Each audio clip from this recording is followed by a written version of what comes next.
Usually, inuuna talaga namin yung floor kasi marami nag-comment na sa wall daw mauuna.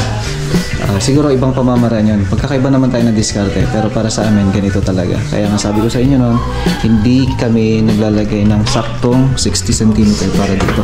Update tayo dito sa Bayambong Nueva Vizcaya project para sa araw ng Lunes. Mga kamusta, no? Bagong proyekto natin. Okay, so Norbert tsaka kay Madam. Ayan, no? So ang ganda ng spandrel niya. Pinaparetouch ko na yung mga kisame niya para sabay-sabay na makikifinish kung sakali. Ayan, no? So pareha sila. Ito yung isa, tapos ito naman yung isa. Then ito ayos na. Ayan, napakaganda niya tingnan, mga kamusta, no?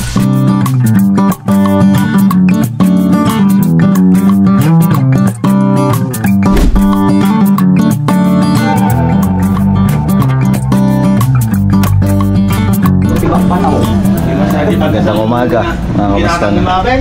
Ayan, no? So papalagyan tayo ulit. Tapos sabay natin ng konting kape. Ayan, no? Prepare na yung mga tropa para sa kanilang deployment. At konting meeting lang bago tayo magpapa-deploy. Sige, let us pray. Once again, dear Father God, nagpapasalamat kami sa umagang ito. Salamat, Lord God, dahil ikaw po yung nangunguna sa lahat po ng desisyon namin sa buhay. Salamat dahil ikaw po yung gumagabay sa pang-araw-araw at sa paggabay mo rin sa aming pamilya na aming iniiwan sa aming mga tahanan, Lord God. Lord God, alam mo po kung ano po yung mga pangangailangan namin. Hindi lamang po sa spiritual life namin, kundi yung pangangailangan namin daily, Lord God. Financial man o kaya pangangailangan namin sa pagkain, Lord God. Lord God, alam mo po kung ano po yung kinakaharap naming problema. Alam mo po kung ano po yung mga sitwasyon na meron po kami ngayon at alam mo po kung ano po yung hangarin namin kung bakit kami nandito ngayon. Lord God, sana po bigyan mo po kami ng pagkakataon makapagbahagi ng magandang gawa, Lord God, at halimbawa para sa lahat, Lord God. Bless mo po ang bawat isa at provide mo po kung ano man po yung mga needs namin sa pang-araw-araw, Lord God. Salamat sa lahat-lahat at pakaingatan mo po kami sa pang-araw-araw. Ito po yung aming samot dalangin. In Jesus' name we pray. Amen. Okay, boys. Yung alam nyo ng destino nyo, sige, sibat na 7:40, dapat 7:30 mapantayon. Okay, deployment na, mga kamusta na. Ayan. Sino ba yung 1 DTR na? Ayan. Okay, deploy na. So, andito na rin yung ibang tropa, nagsasalandra para dun sa Rojas 2 project natin sa mga pinaplastic. So tara at puntahan natin yung nag-start na project natin dito sa Rojas number 3 project kay Sir Norbert. Gamitin natin si Pula, ay si Sairo pala.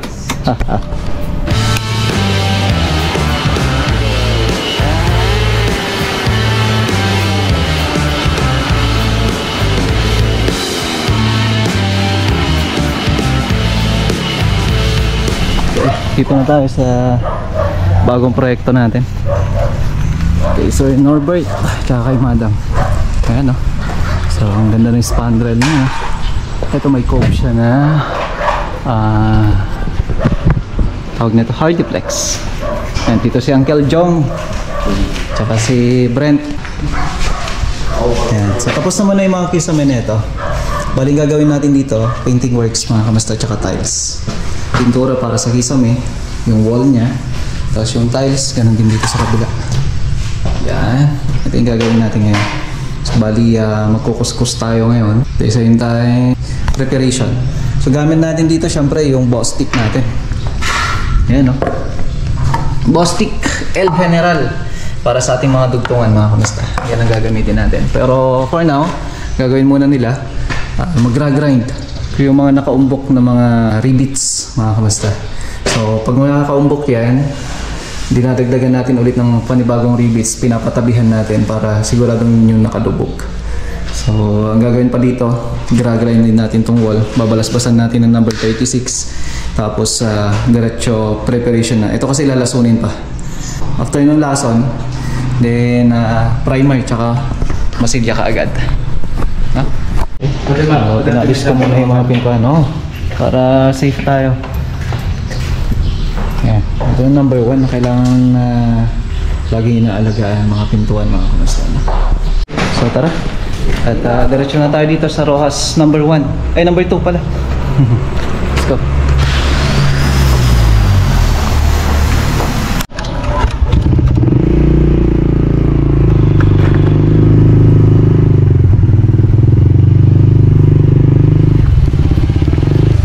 Ito yung project natin.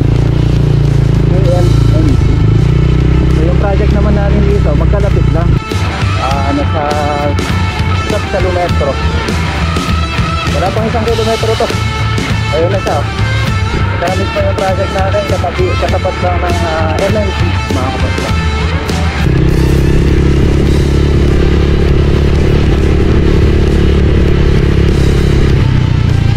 Okay, dito tayo. So dito nga yung mga tropa. At nagkakanto na nga si Anderson. So dapat to bibiyahin ng Lamot kaso bukas na lang sila. Kasi may mga kulang pa sa gamit nila. At sa kabila naman si Alison. Papahid na rin. Sabay na. Naglagamagpalkat na, binmay.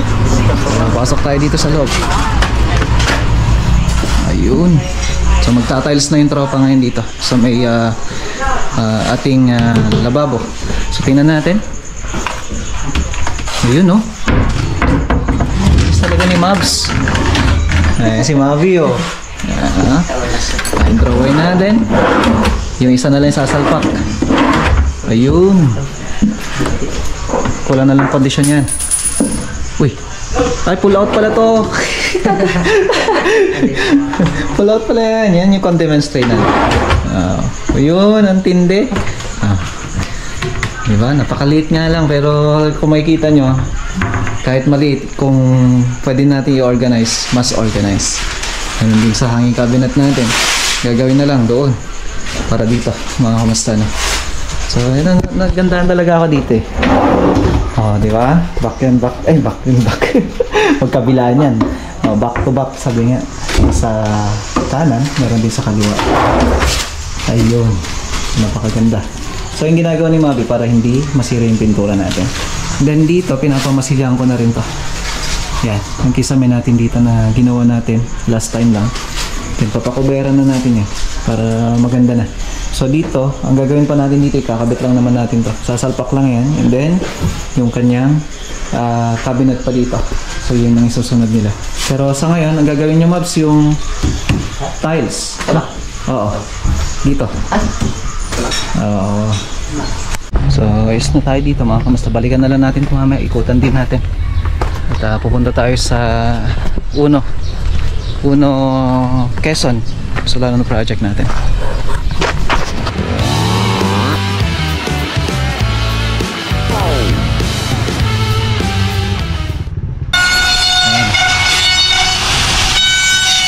So, papabricate sila Berhel para sa TV console natin.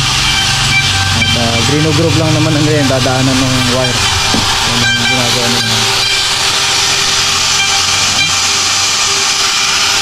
So, bali ito, may ilaw kasi ito. Mga kamusta nyo. Napapansin nyo yan, ilaw po yan. Bali, dito yung dadaanan ng wire nya papunta sa likod. Kasi may backboard naman. Ito yung space. Napakaluwang, 3/4 mga kamusta. So yun ginagawa natin para may plantilla siya.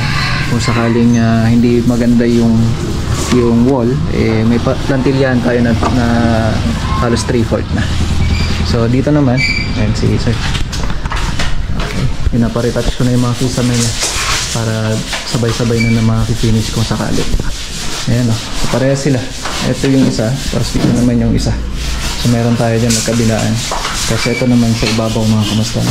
Lalagay natin ito. At bukas na bukas pwede na itong gawin para sa pintura niya. Then dito naman, ayan.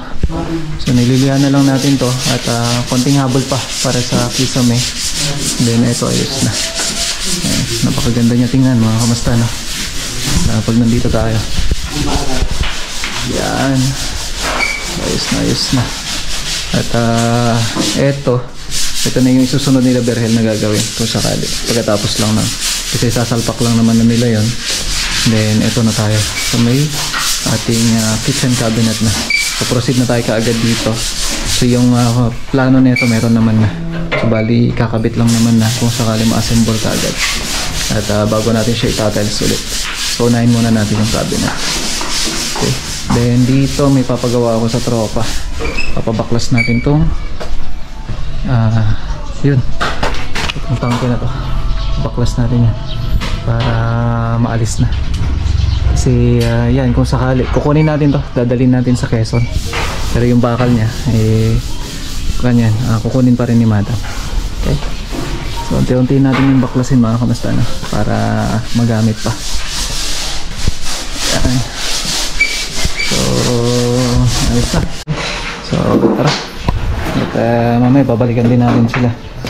Ito tayo gagawin muna nila itong sa kabila baka may salpak na. Pupuntahan muna tayo.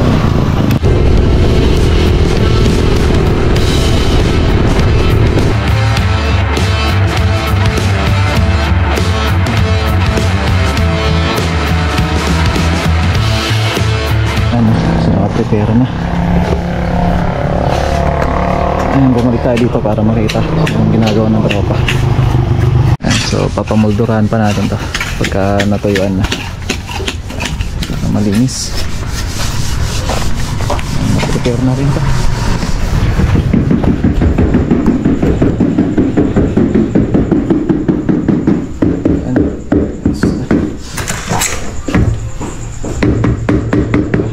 Nauna lagi yung flooring namin kaysa yung top nya kaysa yung wall.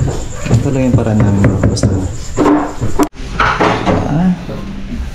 So ganito talaga kami mag-tiles mga kamusta, no? Para sa ating mga lababo.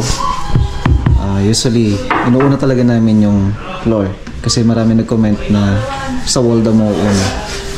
Siguro ibang pamamaraan yun. Pagkakaiba naman tayo na diskarte, pero para sa amin ganito talaga. Kaya nga sabi ko sa inyo noon, hindi kami naglalagay ng saktong 60 cm para dito sa sidings niya.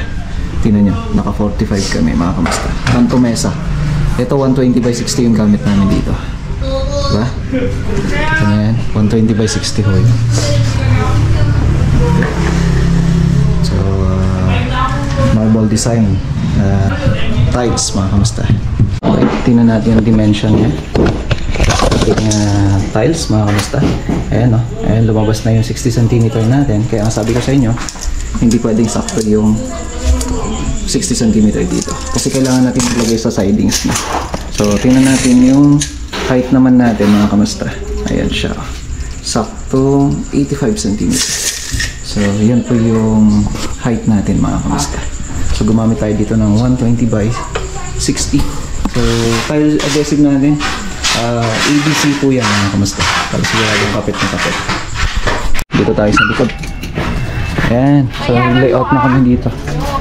Pakuha ko ng ganun. Ayun, nag-layout na tayo dito.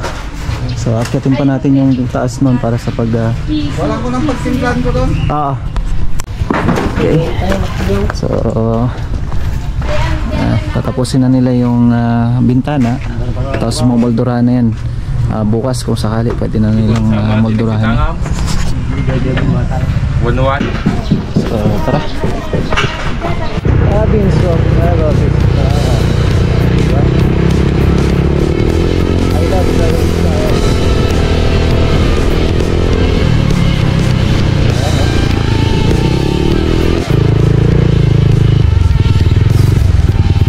update tayo dito sa Bayombong Nueva Vizcaya project para sa araw ng Lunes mga kamusta, no? Starting ng pag-install natin ng tiles. So ito na nga po yung gagawin natin ngayon, yung pag-i-install ng tiles natin. Ayun, alis na yung forma. Ayan. So ang ganda na yung ating na kasi purong buhos yan mga kamusta, no? Okay tayo sa taas. Ito nga yung mga tropa at nagsisimula na nga silang mag-tiles. Actually nakapag-start na nga sila. Ayan.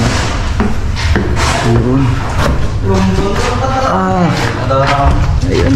Ganda ng tiles natin. So bali ito yung tiles nga natin para dito sa building na to. So ito yung napili ni madam sa kanisa. So siyempre layout muna tayo para sa tiles natin. Yan. So, ito yung unahin namin mga lalatagan. So, sisimula kami pag ganito. And then, itong kwarto na to. So, ito nga yung bulin natin na tubo na sinasabi ko. So, bali dito na kami naghahanap. Yung nakagandahan niya. Bali, nakapag-ready na tayo ng natin. O yung semento natin dito sa taas. Mga buhangin. Yung buhangin natin nandito. Yan. Ayan. So, pinondohan na natin sila dito. Para kako sigurado mga kamasta na mas madali yung paghahakot natin. So sa pintura naman natin, ito pa-final lang naman na natin to. At nandito rin si Kian para maayos niya yung iba pang kailangan ayusin dito. So yung design na to mga kamasta, 60 by 60. Ayan. So galing din to sa Floor Center mga kamasta, no? So shoutout sa mga taga Floor Center, kay Ma'am Donna. Yan, salamat muli sa pag-assist sa amin. At napakaganda na yung tiles na napili ni Sir Kaniman. So babagay to, lalo na dun sa kulay na nilagay nga natin dito. Sabi nga ni Madam, yung sample natin na kulay dito, nagustuhan niya. So may konting adjustment man, kaunti lang mga kamusta, pero gusto niya yung ganitong kulay na. Sabi ko nga sa inyo, mainam na magkakaroon tayo ng sample para sigurado na makakapili ng actual kaagad si Madam. Kasi pag tinitingnan lang natin sa picture, hindi mo ma-visualize mga kamusta. Pero pagka sa actual, ayun na po, doon mo siya mas lalong ma-appreciate kapag sa actual na. So gamit pala natin dito, na pagtatiles natin, syempre yung dry pack. Kasi nga kung makikita nyo, ayan. So, hindi na kami nag-topping mga kamusta. Bali ito kasi yung nadaanan natin, o kaya ginawa ng mga kaibigan natin mga electrician dito. So ito po, dry pack yung gamit natin na halo. So ayan si Waylan. Shout out daw sa mga kaibigan ni Waylan. Ayan mga kababata namin dyan sa Villagote. Diba? Mga kalaro namin sa basketball dati. Ayan. So bagong tropa natin si Waylan. At nandito na rin pala si Bong. Lumipat na rin si Bong dito. At galing siya ng Kiangan mga kamusta, no? So ito na yung lalatagan natin ngayon. Merenda muna tayo. Ayan, no? Kana, tubig. Tara, merenda na.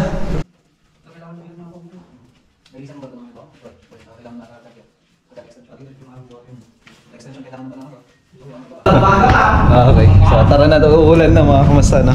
Tara. Dan pa tayo kay Mang Guido. At sana wag mo na umulan.